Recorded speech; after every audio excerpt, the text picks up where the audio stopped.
as a very sensitive or extrasensory person, I noticed that there are things out there about being a highly sensitive person, or having sensory processing disorder, or just being an empath. And then I, within my own experience, sort of felt, what if you are all of them? And I really wish that I had some sort of teacher, or like close by, or book or manual to kind of figure it out. And I didn't. So what you're about to hear is all of my expressions of what I learned within my own experience. And I decided to do this for all the me's out there. That being said, everything that you hear me describe, or tips that I give or whatever, will be beneficial for everyone. Because when it comes down to it, they're all just about being in alignment for yourself. And the other thing is that we are all really sensitive beings. It's just to the degree that you have that opened within you, or closed, or connected, or disconnected. So we'll go from there. So I do have some notes and things down below, so if you see me looking, that's what's going on. And I was going to read from them, but I also think maybe it's good just to talk. So one of the big things, the first things we'll talk about, is grounding and being embodied. As a person with high openness and the upper chakras being very active, as well as, for me personally, this may or may not apply to you, having some, well, for me, a lot of trauma, that can influence being grounded and embodied even further. It can make it really hard for you to want to be here, firstly, want to function here. And it's that your natural ability to do that is distorted or damaged because of the suffering that you went through. But the thing is that people who are very sensitive, even things that don't even look like your normal notion of trauma, are traumatic, because trauma is really about how it affects you, and everybody is an individual. Everybody has a different level of resiliency or tolerance or restoration ability within themselves, and the conditions that they're in is different for everyone as well. So one person's extreme trauma may not look like another person's, and so that's why comparison is just not beneficial. Yeah, but anyway, so everybody here on planet Earth, all us humans, the majority, we have had trouble being embodied and grounded anyway. Our society and so on is very mental and very up in your head. Logic, stuff like that is really sort of revered. So there's a lot of thinking here, and there's much less just feeling, i.e. being.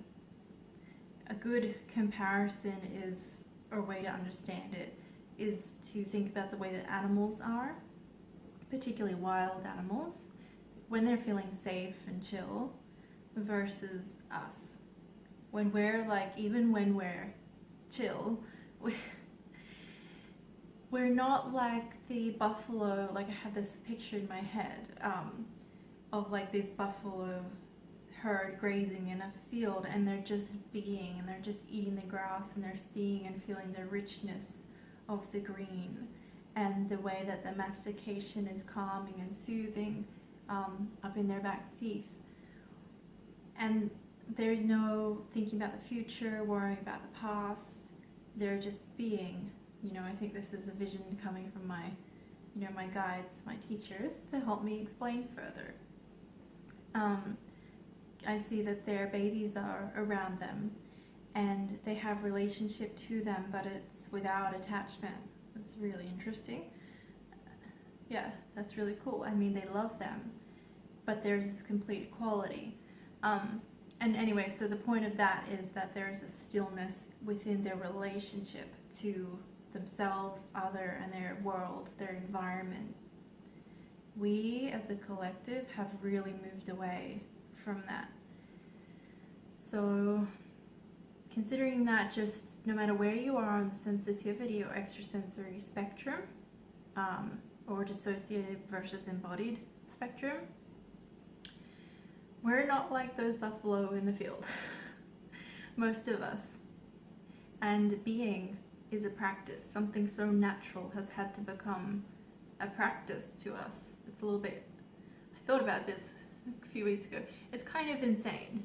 Like, it's really insane that something so natural, everything within people, if you think about healing as well, healing is just the homeostasis returning, and it's a natural process that we have to like do stuff to make it happen, because that's how far, not always, but a lot of the time, that's how far away we have come from our natural selves.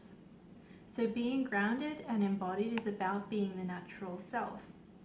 And the natural self, going back to that image or vision, whatever I'm receiving there, as a reference point, is that you meet in the heart. Those beings they are completely connected to like the upper chakra, so to speak, the soul and the spirit. But it is grounded into the body, and there's this meeting in the heart, the lower chakras, the stuff we associated with that.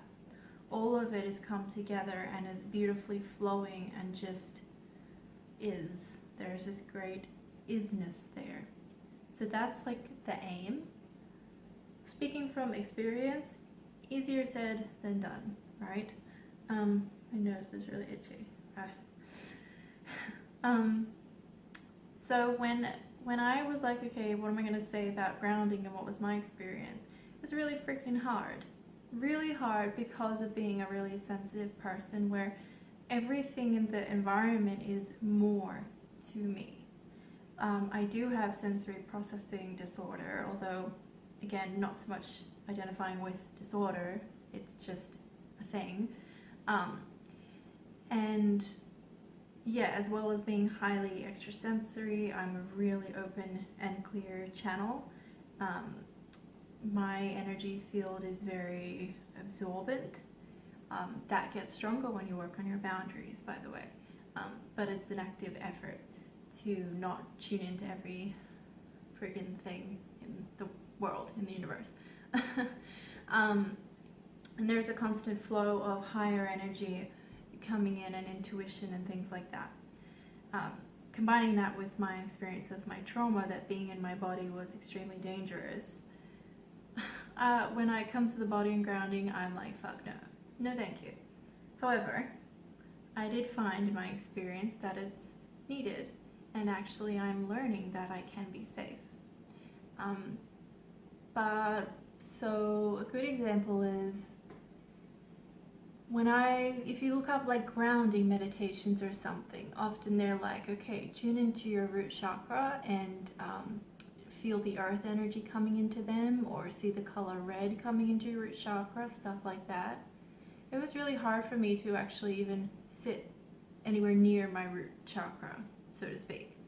Like closing my eyes and just being there, and oh, here's my root chakra. That excuse me, I could feel and sense the resistance within my system about it. And there's my throat chakra, having some experience through this learning of sharing here. So that's fun. Where was I? Yeah, so the root chakra, the resistance. These grounding meditations are like, okay, just send some red energy there.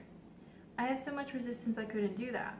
What I learned to do was to pick a color that I like, that makes me feel safe, and allow that to flow into my root chakra and eventually my energy system. That was what I could do. So that is what I recommend. If you want to practice grounding or embodied, there are lots of meditations, but just switch it up to make it for you. The other thing that I did was I asked the earth for help.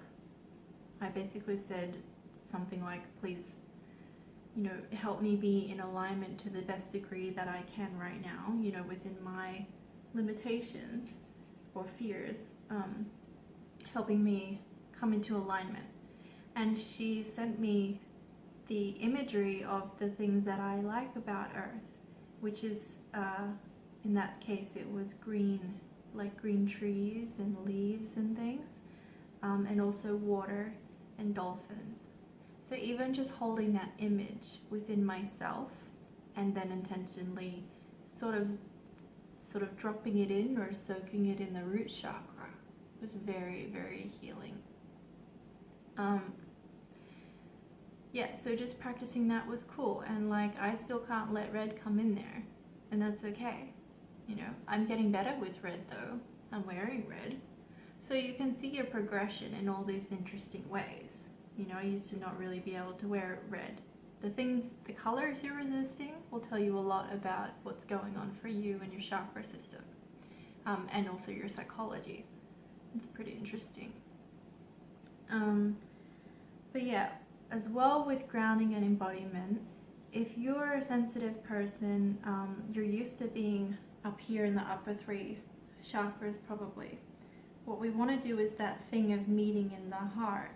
So it does become like bringing your consciousness. If you close your eyes and you just maybe do a little mini meditation prep where you sit and you breathe for a minute, and then you feel or sense or see, however it comes to you, where your energy is. It's probably going to be up here. It might be all the way up here, or it might be here-ish. It's going to be around here. I usually just feel it as like a big blob, basically, around here. Once you sense that, you can just through your thoughts and intention, I invite, you don't even have to say those words because your thoughts and intention are just already. But if it helps you, you can sort of say it loud or in your head. I invite this energy to fall and lower into my heart.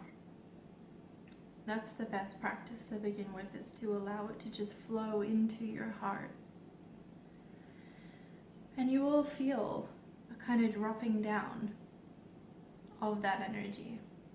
And then you will feel the stillness and the beingness of the heart. You may still have like the mind going and stuff, but with practice you'll start to, at first it will be an and thing of like this stillness and peace and whatever now is here, and my mind's going insane, look at it go. But this is that meditation thing, it's just allowing that, and then soon it's gonna flow here. And so what I learned to do is try to spend like 3 minutes a day-ish, just 3 minutes, in the beginning, being here. And then throughout your day, you can take it more practical and notice that throughout your day. Just if it pops in your head, oh, where's my energy? What's it doing? Feel where it is. And if it's not here, bring it here.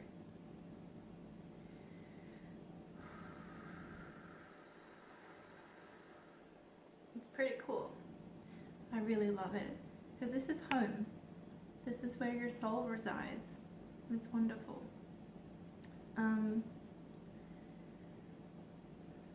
Another thing to be said about being grounded and embodied is exercise and movement of the body. Again, using myself as an example, I didn't like exercise. I didn't like doing anything with my body. It was just no.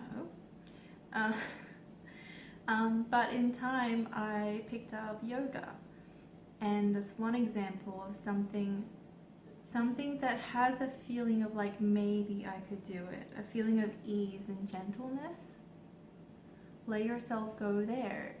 If you are that sensitive type of person, it's probably going to be some spiritual thing like yoga, tai chi, something like that, which is really good because it's that blend of the spiritual and the physical manifestation, the body. But doing that allowed me to get the proprioceptive input that's important for people with sensory processing, but also for everybody, as well as the calming and the breathing, which brings you into the body, as well as moving energy through the system, which is really important, so important when you are a sensitive person, especially if you have an awareness that you are predisposed to channeling. You need to move your stuff. You gotta move. You need to be in a kind of flow. When I have an excess of energy, when I feel irritable and anxious or overwhelmed, it's usually because there's an excess of energy in my system and I have to move around. And or you can also intend that release out into the earth.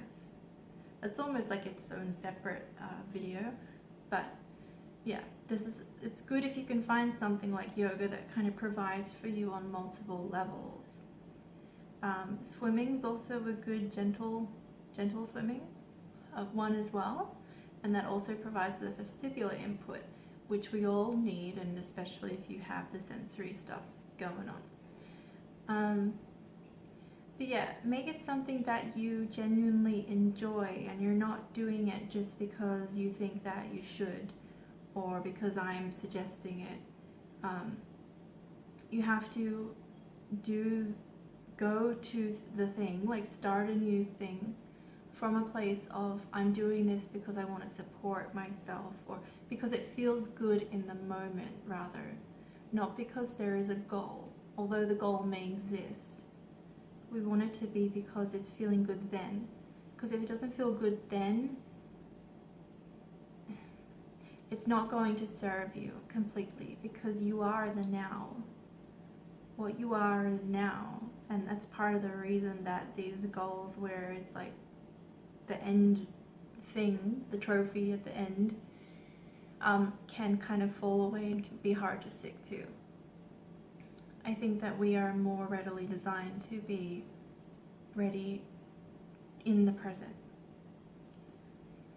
So I'll probably stop there for now about grounding and embodiment. I'll just see if I have anything else cool to say about it. If you can make your exercise or body movement fun and have an energy of play as well, that's really cool. Because also being sensitive, your nervous system, your fight or flight is much more active.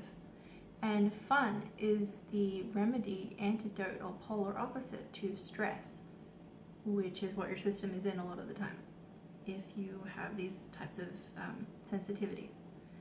And even if you don't, or even if you're unsure, we all need fun, we all need play. They allow you to release resistance. They allow you to tap into the inner child.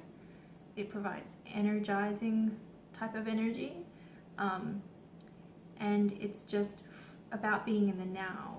Play is like, there's no goal. And I think as adults,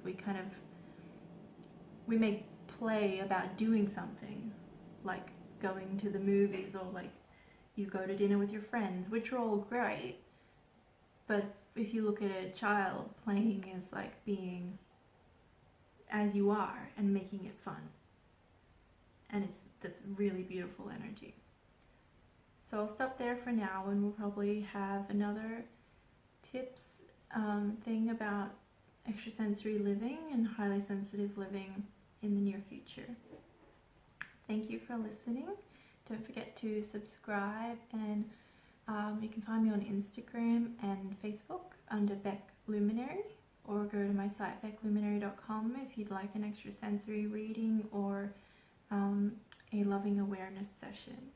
These are extrasensory readings where we can look and feel and sense from a higher perspective, and loving awareness is about emotionally supporting and meeting in the heart together.